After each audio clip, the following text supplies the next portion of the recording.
की और फिर समाधान पाएं। तो आइए इसी भावना के साथ सुनते हैं समग्र शिक्षा उत्तर प्रदेश और यूनिसेफ लखनऊ की तरफ से प्रस्तुत ये कार्यक्रम जन पहल। शिक्षा प्रगति की ऐसी सीढ़ी रोशन होती जिससे हर पीढ़ी आज माता पिता ने है ठानी विद्यालय प्रबंध समिति में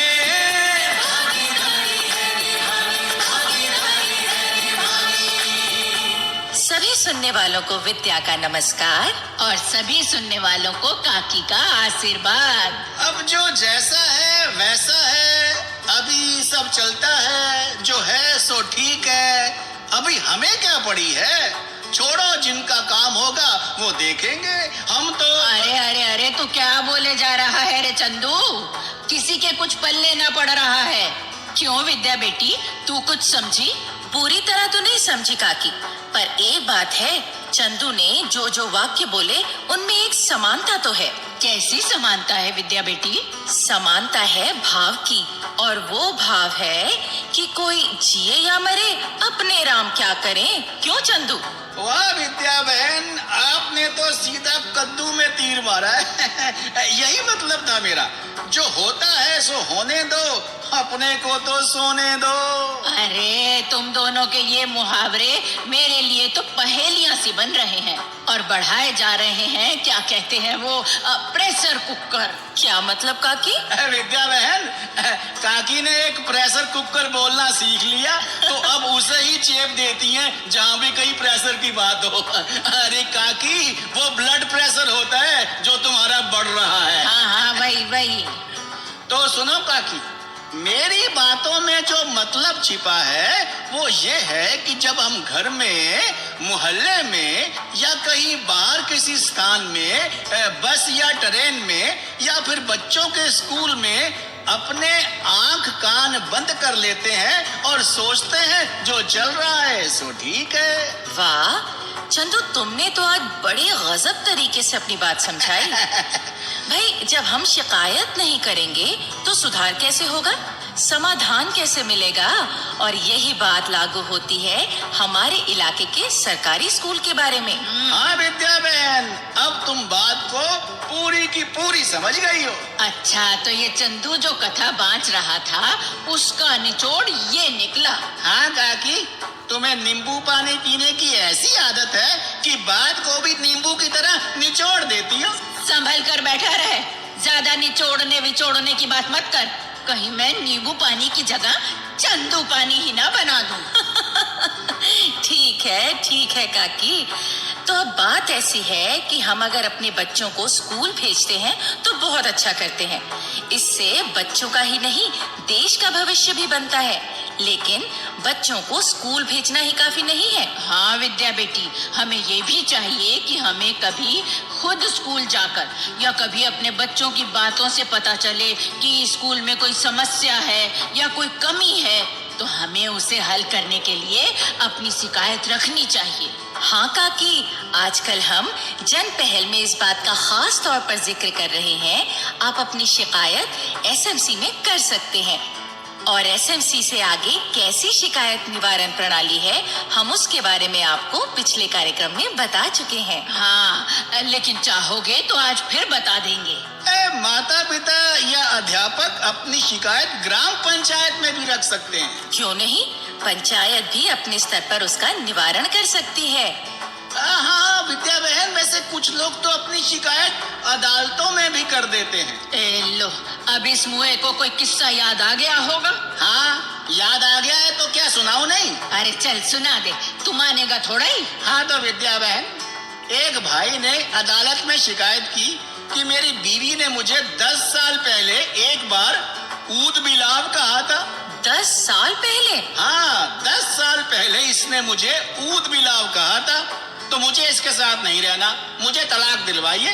तो जज ने कहा, भाई तुम्हारी बीवी ने 10 साल पहले तुम्हें जो कहा था उसकी शिकायत तुम अब लेकर आ रहे हो। तो वो क्या बोला? वो बोला, जी मैं क्या करता, मैंने तो कल जब अखबार में ऊद बिलाव की फोटो देखी तब मुझे पता लगा कि वो कैसा होता है।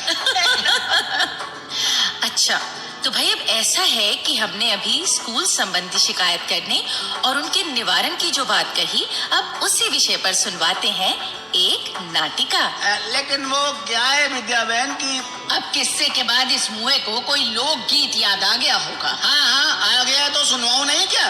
अरे चल सुनवा दे, तू मानेगा थोड़ा ही। तो पहले लोकगीत और उसके बाद सीधे नाटिका। आई आई मेहंदी की देखो ये रात, रच गए बन्नी की मेहंदी से हाथ। आई आई मेहंदी की देखो ये रात, रच गए बन्नी की मेहंदी से हाथ।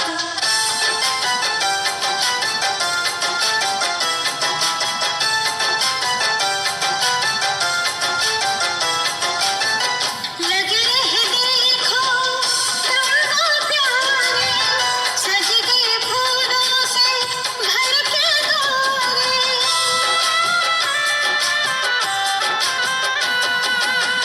लग रहे देखो रंगों प्यारे, सज गए फूलों से घर के द्वारे। आई मेरी बन्नी की धूम से बारात, सजल गए बन्नी की मेहंदी से हाथ। आई आई मेहंदी की देखो ये रात। बाबा बाबा बाबा सुनो तो, बाबा तुम हो कहाँ? अरे क्या बात है री ज्योति, आज तो नींद खुलती ही चकने लगी। तुम सुनो तो। हाँ तो सुना ना मेरी बच्ची। बाबा अभी मैंने एक सपना देखा। अच्छा, तो सपने में क्या देखा? सपने में देखा कि हमारी वो हिंदी वाली मास्टरनी जी है ना, जो कक्षा में देर से आती हैं, आजकल वो समय पर आने लगी हैं और खूब मन लगाकर पढ़ा रही हैं। अरे ये तो बड़ी अच्छी बात हुई, भले ही सपने में हुई। और मैंने देखा कि हमारे स्कूल का जो गेट है ना, टूटा फूटा, वह पक्का बन गया है और उस पर एक चौकीदार भी बैठा है, जो बिना मतलब किसी को स्कूल में घुसने नहीं दे रहा। ये तो बहुत अच्छा सपना देखा ज्योति, पर सपने में तुमने ये नहीं देखा कि ये सब बातें हुई कैसे? होनी कैसे थी बाबा? अपने आप हो गई। लो बताओ, अपने आप कैसे हो गई?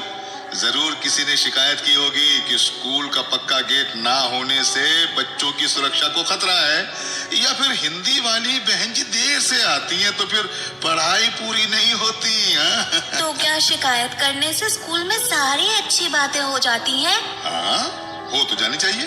तो फिर स्कूल में सब अच्छी बातें हो जाए, इसके लिए तुम शिकायत क्यों नहीं करते बाबा? बोलो ना, क्यों नहीं करते? अपनी बेटी ज्योति के इस सवाल का जवाब भगतराम तब नहीं दे सका, लेकिन ये सवाल देर तक उसके दिमाग में गूंजता रहा और फिर इसी बारे में बात करने वो रिटायर्ड स्कूल मास्टर मेवालाल जी के पास पहुंचा। भगतराम की बात सुनकर मास्टर मेवालाल जी ने कहा, तुम्हारी बेटी ने सही सवाल पूछा है भगतराम। जी। अपने बच्चों की बेहतर पढ़ाई लिखाई के लिए और उन्हें स्कूल में सुविधाएं दिलाने के लिए तुम्हें सोचना चाहिए। सोचना चाहिए मतलब ये कि स्कूल में कोई समस्या या कमी दिखाई दे तो उसकी शिकायत करनी ही चाहिए, इसमें झिझकना नहीं चाहिए। हाँ, लेकिन मास्टर साहब को ये ना कहे कि ये तो शिकायत के बहाने लड़ने ही आ गया। अरे नहीं भगतराम, जिन्होंने शिकायत का निवारण करना है वो भी ये समझते हैं कि शिकायत करने का मतलब लड़ना झगड़ना नहीं है, बल्कि ये तो स्कूल के विकास के लिए भागीदारी वाली बात है।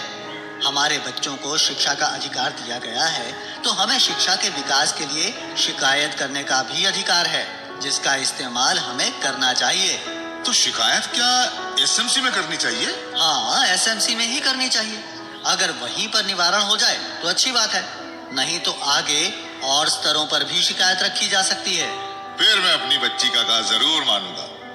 बस आप मुझे ये बताइए कि एसएमसी के बाद फिर आगे कहाँ शिकायत की जाती है? हाँ हाँ बता देता हूँ, तुम पहले चाय तो पी लो। और हाँ, इतना याद रखो कि शिकायत करने वाले को निराश होने की जरूरत नहीं है। आजकल स्कूल संबंधी शिकायतों का निवारण हर स्तर पर बहुत जल्दी कर दिया जाता है। जी मास्टर जी। लो चाय पियो। अच्छी, शुक्रिया।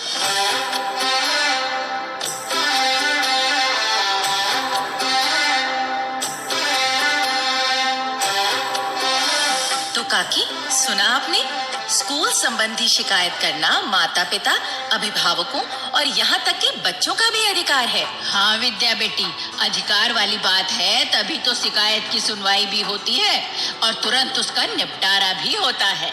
अच्छा विद्या बहन, वो मास्टर क्या था, मेवाराम जी ने एसएमसी के बाद जहाँ मतलब एसएमसी से आगे जहाँ शिकायत रखने की बात कही है, तो वो क्या सिस्टम है, जरा बताएंगी? चंदू, तुम्हें याद होगा कि पिछले कार्यक्रम में भी इस बारे में बताया था, लेकिन सुनने वालों की जानकारी के लिए एक बार फिर से बता देते हैं। हाँ, ये नेक काम भी कर ही दो। देखो, सबसे पहले तो हम ये शिकायत रखते हैं एसएमसी के सामने, और अगर प्रयास के बावजूद एसएमसी के स्तर पर मुद्दा नहीं सुलझता है तो शिकायत को स्थानीय प्राधिकारी यानी ग्राम शिक्षा समिति के सामने रख सकते हैं। और अगर वहाँ पर भी मामला ना सुलझे तो हम शिकायत लेकर जा सकते हैं ब्लॉक स्तर पर खंड शिक्षा अधिकारी के पास। अरे वाह काकी, आपको तो सब याद है। तो अगर खंड शिक्षा अधिकारी के पास भी निवारण ना हो सके तो फिर इसके बाद नंबर आता है जिला बेसिक शिक्षा अधिकारी का, और भगवान ना करे वहाँ भी मामला नहीं सुलझता तो फिर निदेशक बेसिक शिक्षा में भी शिकायत की जा सकती है। और अगर वहाँ पर भी मैं समझ गई तो फिर राज्य बाल संरक्षण आयोग में शिकायत लेकर जा सकते हैं, और फिर हमारी शिकायत आगे राष्ट्रीय बाल संरक्षण आयोग के पास भी जा सकती है। तो मतलब ये शिकायत तू बचकर कहाँ जाएगी? कहीं ना कहीं पर तो तुझे सुलझना ही होगा। तो भाई, आपने आज की नाटिका सुनी, उसमें भगत राम ने तो अपनी बच्ची के सपनों को सच करने का फैसला कर लिया। तो अब आप ये फैसला कब करेंगे? जी हाँ, सोचिए और तब तक सुनिए ये संदेश। मेरा नाम पंकज है। मैं मलिहाबाद लखनऊ का रहने वाला हूँ। मैं जन पहल कार्यक्रम हमेशा सुनता हूँ। इस कार्यक्रम में एसएमसी के कामकाज के अलावा बच्चों और पढ़ाई के माहौल के लिए बहुत अच्छी अच्छी बातें बताई जाती हैं, जैसे स्वच्छता, बच्चों को रोज स्कूल आना चाहिए, स्कूल में पढ़ने लिखने की हर जरूरत पूरी होनी चाहिए, स्कूल में अगर बच्चों के माता पिता को कोई बात खटकती है तो उसकी शिकायत जरूर करें। तो प्रोग्राम में ये बातें सुनकर और उन्हें अच्छी तरह समझकर हमें ये लगता है कि ये जो आरटीई है, मतलब ये आरटीई कानून है, ये बहुत अच्छा है। तो इस कार्यक्रम से हमें ये प्रेरणा मिलती है कि हमें भी अपने स्कूल के लिए बहुत कुछ करना चाहिए, क्योंकि सभी बच्चे देश का भविष्य हैं और देश का भविष्य सुधारने के लिए हमें भी बहुत कुछ करना चाहिए। तो अब चलने की है बारी, मुलाकात होगी फिर हमारी तुम्हारी। भाइयों बहनों, अगर आप अपनी बात हम तक पहुंचाना चाहते हैं या विद्यालय प्रबंध समिति के बारे में कोई जानकारी चाहते हैं या कार्यक्रम के बारे में कोई सुझाव देना चाहते हैं तो इस पते पर लिखें। हमारा पता है समग्र शिक्षा उत्तर प्रदेश, सर्व शिक्षा अभियान ऑफिस, विद्या भवन, प्रथम तल, फर्स्ट फ्लोर, निशांतगंज, लखनऊ 226007। तो अब जन पहल के अगले कार्यक्रम तक विद्या, अपनी काकी और अपने चंदू को आज्ञा दीजिए।